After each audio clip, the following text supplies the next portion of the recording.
Это село Старое Абдулово, площадка у местного дома культуры. В присутствии родных и односельчан открыли бюст знаменитого Раббани Шарипова. Сам он по состоянию здоровья присутствовать на церемонии не смог, но скульптор Халид Мингалиев смог передать всю его силу и мощь легендарного спортсмена. Инициатором является Федерация борьбы Республики Татарстан.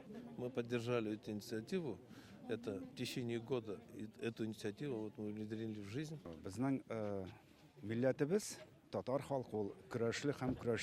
Борьба в крови нашего народа. С этой борьбой связаны его традиции. Сегодня мы боремся за наше государство, за жизнь, за победу.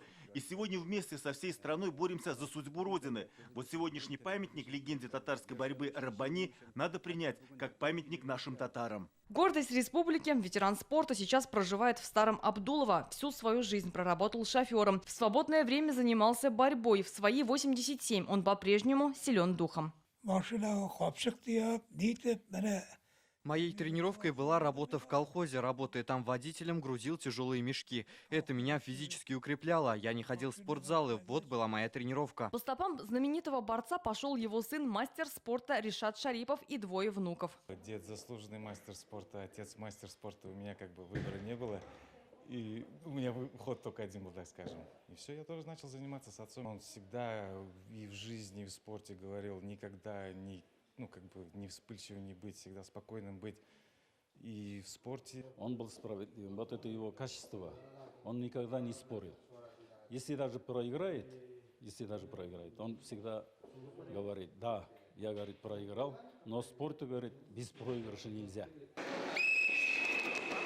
Соревнования по национальной борьбе на Кубок Раббани Шарипова на этой земле проходят уже 12-й раз. На ковре молодое поколение борцов. Я горжусь, что он родился в деревне Турнаташ, с моего села, и хочу пойти по его стопам. Он использовал приемы за шаг, потом броски через ногу. Я хочу эти приемы себе перенять. В этом году на соревнования приехали 100 борцов из близлежащих районов. В планах сделать турнир республиканским. Гульнара Миниханова, Александр Лихачев, ТНВ, Тукаевский район.